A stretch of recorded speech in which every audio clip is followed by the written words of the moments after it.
iwanyu, ntimwibagire gufyonda kuri subscribe no kubisangiza bagenzi banyu. Bana natwe mu ncamake y'amakuru agezweho mu gihugu c'u Burundi. Ibibazo dufise mu by'ukuri n'ubu ndabisubiyemo ni ibibazo by'abantu bafite umwina urenze bari imbere y'abandi. Umwina, umunoho, inda ndende, abantu b'ababandi iyo bariko baratwara, ndakubwije ukuri igihugu kiba kiri mu kaga gakomeye cyane. Abo bantu rero atabigije hirya, jewe nosaba ntihagire uzosubira kwita ngo n'abasuma. Oya, abasuma bashafata ko ni babandi biba ngo bibashire kw'ikibando, bamwe biba kw'isoko, baba biba ku modoka. Nta kintu kibaje nko kwiba wambaye ikoti n'ikaruvati ukiba, abantu bose bagomba kuba ugendera mu modoka nziza. Jewe nibaza ko ari byo bibandi vya mbere bikomeye cyane tugiye kwita ko ari ababandi mu by'ukuri.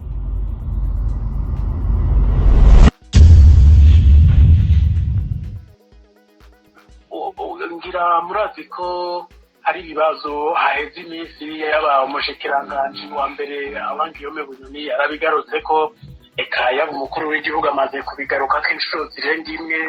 Ikibazo ca Onatel, kino kibazo nimufise ubwoba ko hoba hari ikinyegeje inyuma, naryara bavuga ko bishobora kumera nk'uko Kotebu byagenze canke iryo shama rikigarurirwa n'abantu runaka. Nta mpungenge mufise ku bijanye n'ishirahamwe rya Onatel imbere y'uko nza kwandika? Twebwe mw'ishirahamwe Oricome icyo twobivuga ko coco, icyo tuzi coco nuko iyo bagize kirya kintu bita privatisation, ivyo ni ukuvuga gushira mu minwe y'abikorera utwabo amashirahamwe ya leta, ni nk'uko bwa mu bindi bisata byose. Ivyo ni ukubimenya, nuko abari mu mugambi canke bawegereye nibaje bashiramwo imitahe.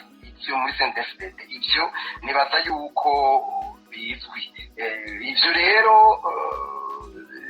twovuga amakenga tuyagira muri rusange mu gutunganya amashirahamwe ya leta. Mugabe ico twese duhuriza ko tuzi neza nuko Onatel iri muri koma.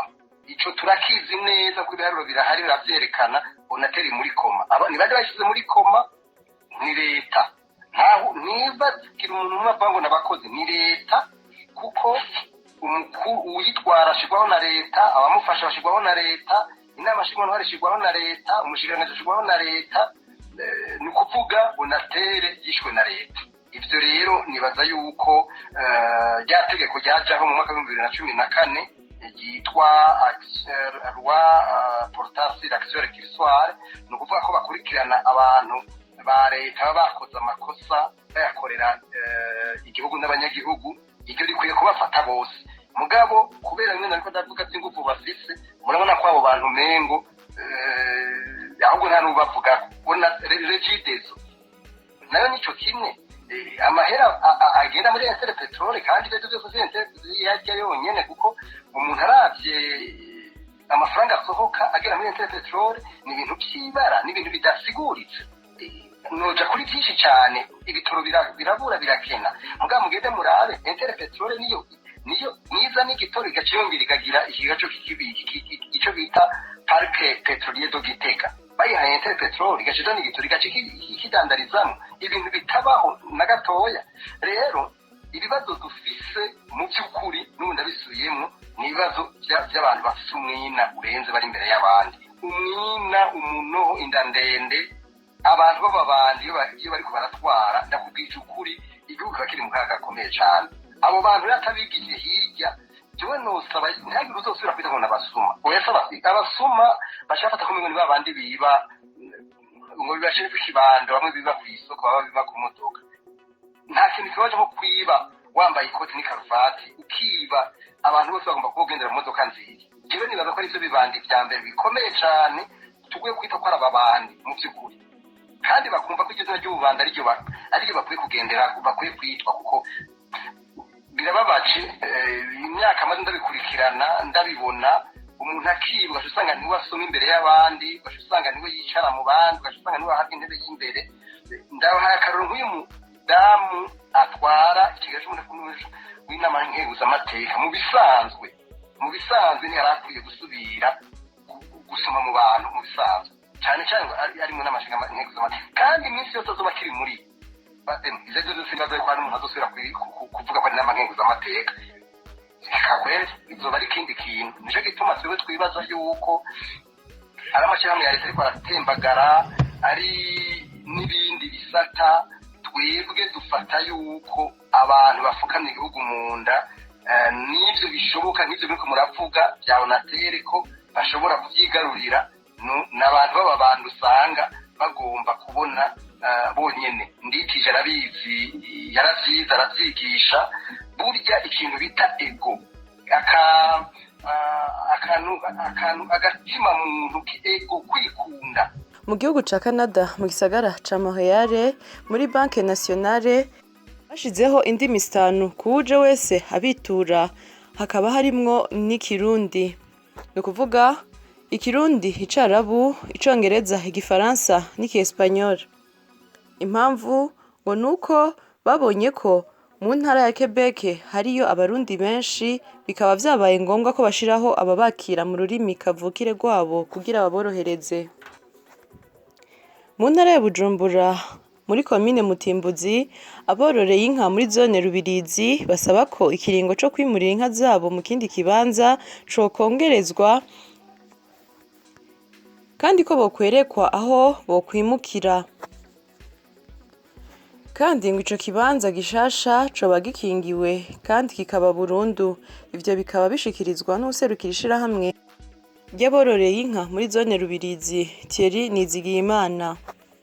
Ku ruhande rwa buramatari w'intara ya Bujumbura washikiriza ko babiganiriye bikwiriye kandi ikiringo ko caheze kwigenekezo ya 30 Nyakanga uyu mwaka turimwo, kandi ko kitazokongerezwa.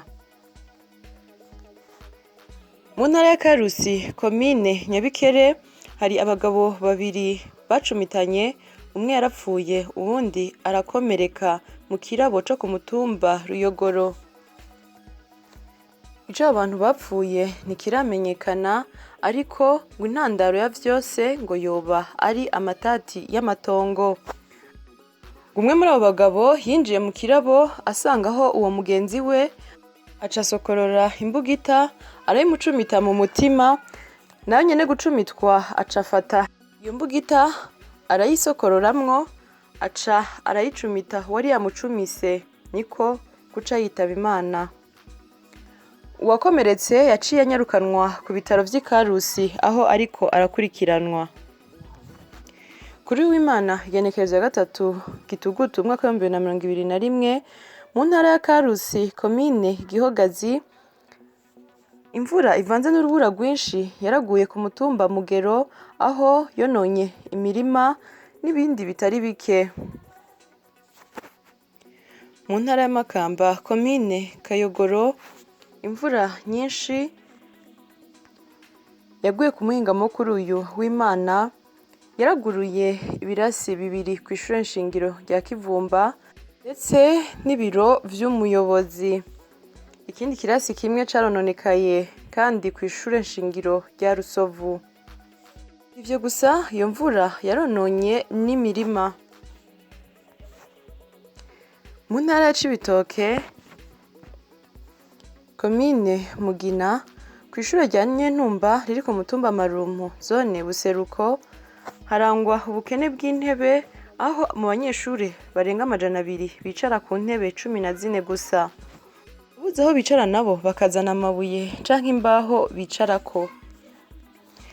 Ngo si iryo shure gusa rifise ubukene bw'intebe, ngo n'ayandi mashuri yose yo muri iyo komine ya Mugina bafise ubukene bw'intebe. Umuyobozi ajejwe indero muri iyo komine agasaba ko boronswa intebe kugira abanyeshure bashobore kwiga bicaye neza.